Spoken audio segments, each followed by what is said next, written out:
मग प्रश्न हे उपस्थित होतं की सुप्रीम कोर्टचं एक जजमेंट आहे, त्या जजमेंट प्रमाणे कोणी इंडिव्हिज्युअल आपल्यापैकी कोणीही असू द्या, त्यांनी पोलीस स्टेशनमध्ये जाऊन काही तक्रार दिलं की हे FIR मला रजिस्टर करायचं आहे, तर ललिता कुमारी वर्सेस गव्हर्नमेंट ऑफ इंडिया याच्यामध्ये सुप्रीम कोर्टाने हे आदेश दिलेले आहे की 7 दिवसाच्या आत पोलीस डिपार्टमेंटनी ते FIR रजिस्टर करायला पाहिजे.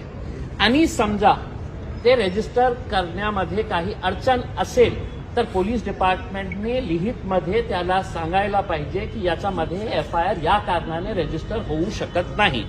पोलीस डिपार्टमेंट फक्त पोलीस स्टेशनमध्ये आपली तक्रार अर्ज घेऊन त्याच्यावर बसू शकत नाही, त्यांना काहीतरी कारवाई करावंच लागत आहे. आता आम्ही जेव्हा त्यांना हे सगळं समजावून सांगितलं की तुम्ही जोपर्यंत FIR रजिस्टर करणार नाही तोपर्यंत त्याच्या MPID मध्ये त्याचा केस रजिस्टर होणार नाही. MPID मध्ये त्याची जे प्रॉपर्टीज आहे ते प्रॉपर्टीज ते प्रोसेस होणार नाही. मग हे चैनसुख संचेती आणि त्यांच्या डायरेक्टर्सला वेगळा कानून का? मग सुभाष झांबडलाही सोडा, मानकापेलाही सोडा, सगळ्यांच्या विरोधात सेम प्रकारचे FIR रजिस्टर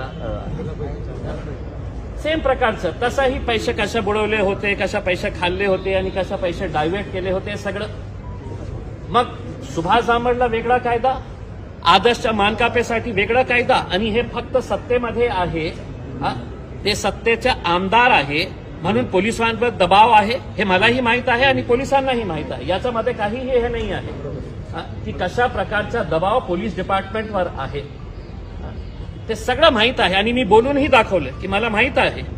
आता तुम्ही हे सांगत असेल की आम्ही जाऊन तिथे RBI मध्ये जा, कोणत्या सामान्य माणसाला RBI प्रवेश देणार आहात? तुम्ही आम्हाला हे सांगत आहे की बुलडाणामध्ये FIR रजिस्टर झालेली आहे, तुम्ही बुलडाणामध्ये जाऊन या लोकांना खाण्यापिण्याचे वांदे लागलेले आहे, किती वेळा ते बुलडाणामध्ये जाऊन चक्रा मारणार? आणि अनेक असे प्रकरण आहे की देशामध्ये वेगवेगळ्या ठिकाणी FIR रजिस्टर होतात अगर फायनान्शियल फ्रॉड झालेला असेल.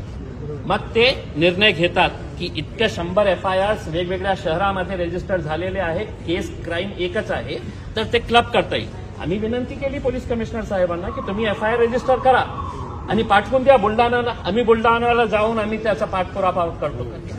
मग जेव्हा FIRच रजिस्टर होत नाही, मग तुम्ही समजून घ्या की कशा प्रकारचा प्रेशर पोलीस डिपार्टमेंटवर आहे.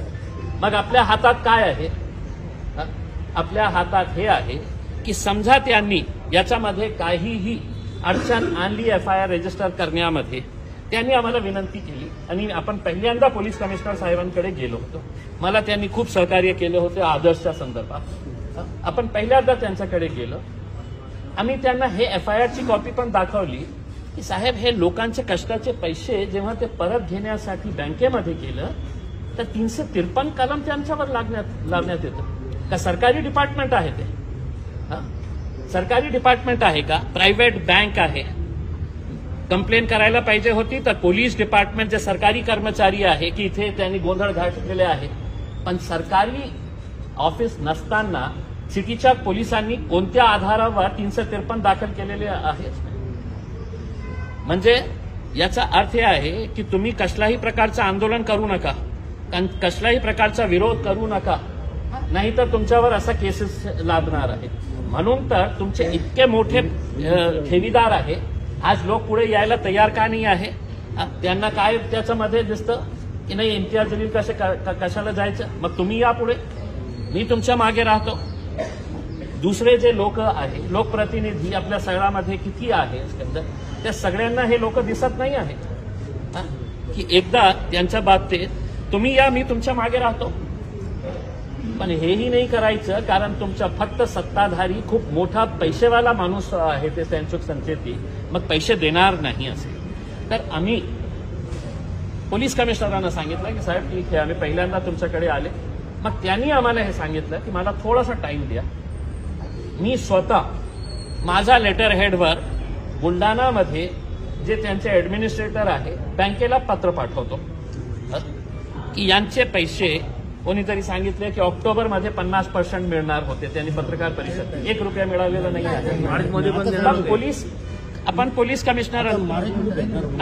कमिशनरांना आपण एक 4 दिवसाचा टाइम देऊ की तुम्ही पत्र जे पाठवणार आहे त्याचा प्रत आम्हालाही द्या, त्याचा पाठपुरावा मी स्वतः आणि आपण सगळं एकदा बुलढाण्याला जाऊन येऊ, मलकापूरला बघू किती मोठे मोठे लोक आहेत तिथे. गोरगरिबांपेक्षा कोणीही मोठं नाही आहे. हे देश गोरगरिबांमुळे चालतं. असे तेनसुख संचेती सारखे आणि पोलीस डिपार्टमेंटमध्ये असे लोक खूप कमी आहेत. आपण आपली ताकद दाखवली. आणि एक दुसरा सगळ्यात मोठा आपल्याकडे जे हत्यार आहे, आता सगळ्या ठेवीदारांनी उद्याच्या उद्या आपल्या जे पोलीस स्टेशन्स आहे त्या पोलीस स्टेशनमध्ये जाऊन आपल्या स्वतःची तक्रार नोंदवा. काय तक्रार की मी इतके पैसे जमा केले होते, या बँकेमध्ये जमा केले होते आणि मला पैसा ते मिळत नाही, ते बँक मला हे की नाही त्या बाबतीत तुम्ही FIR रजिस्टर करा. फक्त तुम्हाला ते करणार नाही, फक्त तुम्ही हे करा. उद्या का म्हणतो मी की 4 दिवस पोलीस कमिशनरला आपण देऊ पत्र लिहिण्यासाठी. आणि हे ललिता कुमारीचा जे केस आहे ज्याच्यामध्ये सुप्रीम कोर्टाने सांगितलेले आहे की 7 दिवसाच्या आतमध्ये पोलिसांनी आपल्या तक्रारच्या बाबतीत FIR रजिस्टर करायला पाहिजे. तर आपण समजा 100 लोकांनी ते तक्रार दिले पोलीस स्टेशन्सला की आम्ही ठेवीदार आहे, तुम्ही आमचं फक्त तक्रार घ्या, FIR करायचं नाही करायचं ते इम्तियाज जलील करून आणतील.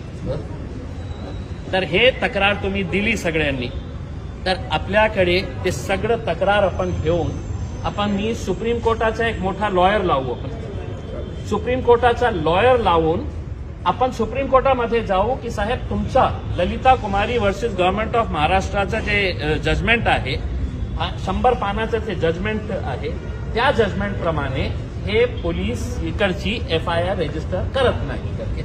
मग बघा ते कशा FIR रजिस्टर करते. तर आपण इतकं 2 वर्ष थांबलेले आहे. मला असं वाटतं की जितके ठेवीदार आहेत त्यांच्यामध्ये विश्वास निर्माण करा की आपण लढाई आपली सही रीतीने आपण लढलो तर तुमचे पैसे मिळणार आहे. 200 ठेवीदार आहे आणि फक्त 50 लोकांना हे सांगण्यात येईल की नाही तुम्ही जाओ तुम लढो करके उसके अंदर. तर पैसे जेव्हा मिळतील आम्ही हे मागणी करू की जे लोक आंदोलन करत आहे, जे लोक पोलीस कमिशनरमध्ये येत आहे, जे लोक जेव्हा आपल्याला आंदोलन करायची वेळ येणार आहे तर त्यावेळी सुद्धा पैसे जेव्हा मिळतील तर हेच लोकांना पहिले मिळतील. तुम्ही घरात बसा. आणि दुसरा तुमची तयारी ठेवा. जेव्हा कधी मुख्यमंत्री साहेब या शहरामध्ये येत असतील तर तयारी ठेवा. आम्ही तुम्हाला हाक दिली की चलायचं आहे आपल्याला. मुख्यमंत्र्यांना प्रश्न विचारू किंवा मोठे मोठे मंत्री आले तर त्यांना प्रश्न विचारू की याच्या बाबतीत आपण काय निर्णय घेणार आहे. आता 2 वर्ष तुम्ही ज्या प्रकारे आतापर्यंत लढत आलेलो आहोत त्याच प्रकारे तुम्ही लढत राहणार असेल तर अजून 10 वर्ष तुमचा पैसा मिळणार की आयुष्यभर तुमचा पैसा मिळणार नाही. ज्यांना जे भाषा करते त्या भाषामध्ये तुम्हाला बोलावंच लागणार आहे. ते करण्याची आवश्यकता आहे. आता आपण सुरुवात केलेली आहे. आपण निवेदन दिलेलं आहे पोलीस कमिशनर साहेबांना. या निवेदनची प्रत मी आपल्यालाही पाठवत आहे. आणि कृपा करू थोडा वेळ करा. उद्या पोलीस स्टेशनमध्ये जाऊन फक्त इन्व्हर्ट करून घ्या आणि ते सगळे इन्व्हर्टचे प्रत जे आहे ते माझ्या ऑफिसला आणून द्या. माझ्याकडे 100 हे आले तर 8व्या दिवशी मी सुप्रीम कोर्टाकडून आदेश आणणार FIR रजिस्टर करण्यासाठी. 8व्या दिवशी तुम्ही हे केलं कारण नियम आहे. आम्ही नियमाच्या बाहेर कुठेही जात नाही आहे. आणि मला आदर्शमुळे इतकं मी लॉयर झालेला आहे, इतकं या लोकांनी मला शिकवलेले आहे. पण अशा इतना अंधा राज नहीं हो सकता है. इतना अंधा राज नहीं हो सकता है. सिर्फ गरीब है हमारे को अंदर आने नहीं दे रहे हैं तो हम कुछ भी करेंगे करके उसमें. अगर गरीबों की ताकत ही देखने का है तो फिर हम वो ताकत भी दिखाने के लिए तैयार हैं. रोड पे अगर आना है तो हम रोड के ऊपर भी आने के लिए तैयार है, लड़ने के लिए भी तैयार है उसमें, बशर्ते तकलीफ आपको हुई है आप बोलेंगे कि घर पे बैठो, मैं घर पे बैठे रहूंगा और इम्तियाज जलील लड़ेगा, तो ऐसा नहीं है। मैं आपके कंधे से कंधा लगाकर साथ में खड़े रहूंगा। आप लोगों को भी लड़ने के लिए निकलना पड़ेगा। ठीक है, खूब खूब धन्यवाद।